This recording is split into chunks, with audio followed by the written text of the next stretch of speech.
ছিনতাইয়ে অংশ নেয়া বেশ কয়েকজনের চেহারাও স্পষ্ট। এরপরও অপরাধীদের শনাক্ত করতে পারেনি আইনশৃঙ্খলা বাহিনী।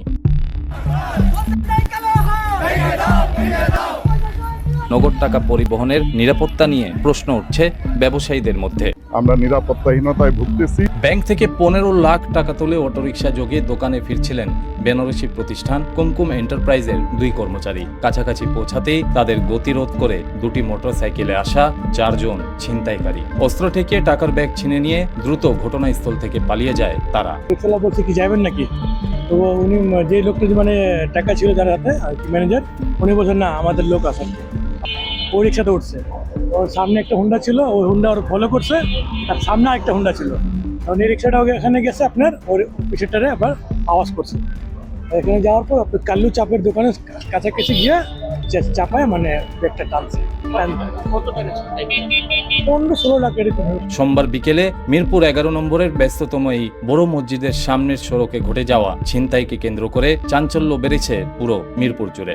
ছিনতাইকারীদের গতিবিধি, মোটরসাইকেল সহ পুরো ঘটনার দৃশ্যই ধরা পড়েছে সিসিটিভি ফুটেজে। তথ্য প্রযুক্তির কল্যাণে ছিনতাইয়ে অংশ নেয়া বেশ কয়েকজনের চেহারাও স্পষ্ট। এরপরও এখনও অপরাধীদের শনাক্ত করতে পারেনি আইনশৃঙ্খলা বাহিনী। ঘটনার আগে এবং পরের বিভিন্ন সময়ের সিসিটিভি ফুটেজ পর্যবেক্ষণের পর বোঝা যায়, ব্যাংক থেকে টাকা উত্তোলন করা এই 2 কর্মচারীকে আগে থেকেই নজরদারিতে রেখেছিলেন ছিনতাইকারীরা। ব্যাংকের সামনে একটা বাইক আর একটা রিক্সাওয়ালার সাথে বাইকওয়ালারা কথা বলতেছিল। হ্যাঁ, অটো রিক্সাও সেটার সাথে ইনভলভ। ব্যাংকের মধ্যে বড় টাকায় লেনদেন হয়, তাদের ইনফরমে একজন ভিতর থাকে এবং বাইরে থাকে। টাকা উত্তোলনের তথ্য আগে থেকেই ছিনতাইকারীদের কাছে পৌঁছে দেওয়া হয়েছিল এমন ধারণা করছে পুলিশ। দোকানের কর্মচারী কিংবা অটোরিকশা চালকের সঙ্গে ছিনতাইকারীদের সম্পর্ক আছে কিনা সেটাও খতিয়ে দেখা হচ্ছে।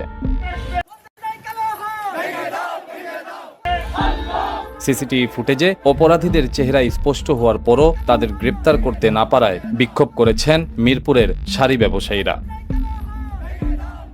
ওই ব্যাগটার মধ্যে তারা হানা দেয়। আমরা নিরাপত্তাহীনতায় ভুগতেছি। আমাদের ব্যবসা করা এখানে খুব কঠিন হয়ে দাঁড়াচ্ছে। এদিকে বড় অঙ্কের নগদ টাকা পরিবহনের সময় থানাকে জানিয়ে মানি এসকর্ট সেবা গ্রহণের পরামর্শ দিয়েছে police. Imran Khan, the news, Dhaka. দেশে দেশে সবার সাথে দ্য নিউজ।